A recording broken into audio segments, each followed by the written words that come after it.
1940s have been a decade of breakthroughs and developments in medicine and psychiatry. Scientists have developed a new technology to cure mentally ill adults. With the use of electroshocks, the minds of sick patients are being wiped clean, giving them a fresh start. On this blank slate, physicians then imprint a new, healthy personality. Remaking people, shocking them into obedience.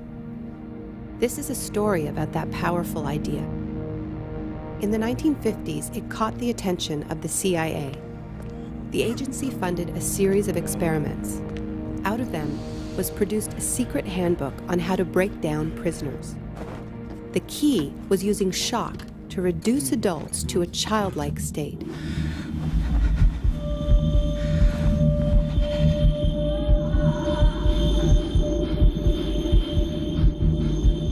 It's a fundamental hypothesis of this handbook that these techniques are in essence methods of inducing regression of the personality.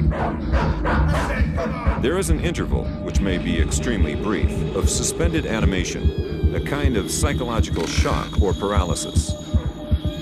Experienced interrogators recognize this effect when it appears and know that at this moment the source is far more open to suggestion, far likelier to comply than he was just before he experienced the shock.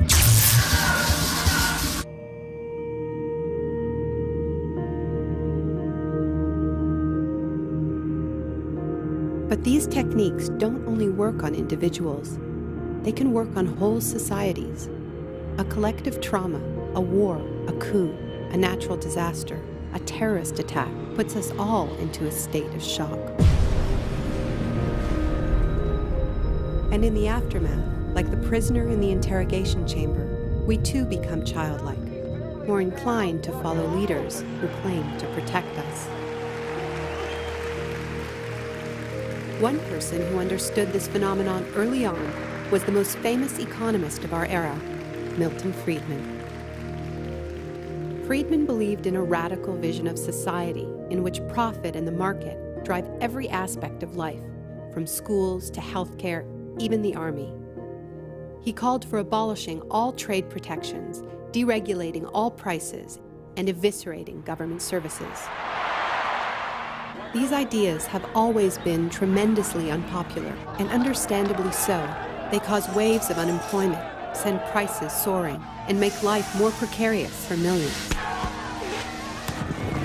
Unable to advance their agenda democratically, Friedman and his disciples were drawn to the power of shock.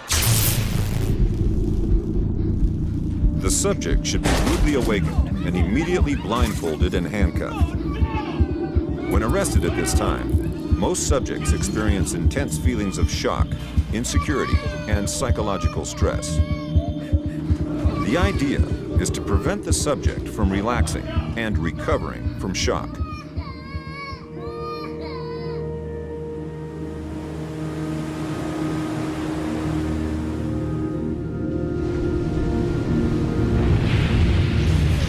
Friedman understood that just as prisoners are softened up for interrogation by the shock of their capture, massive disasters could serve to soften us up for his radical free market crusade.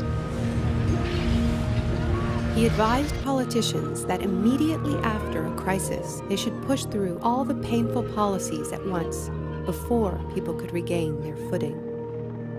He called this method economic shock treatment.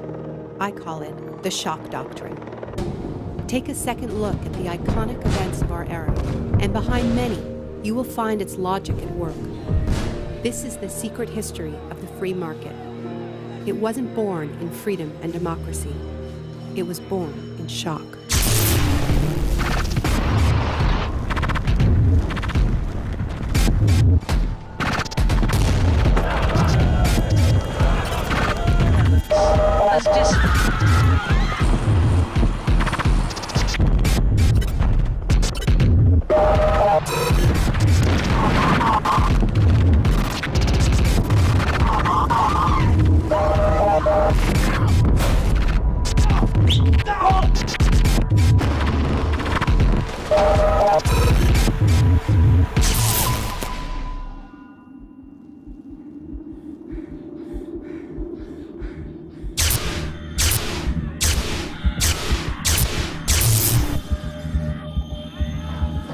Isolation, both physical and psychological, must be maintained from the moment of apprehension. The capacity for resistance is diminished by disorientation. Prisoners should maintain silence at all times. They should never be allowed to speak to each other. There's one other thing I've learned from my study of states of shock. Shock wears off. It is by definition a temporary state. And the best way to stay oriented, to resist shock, is to know what is happening to you and why.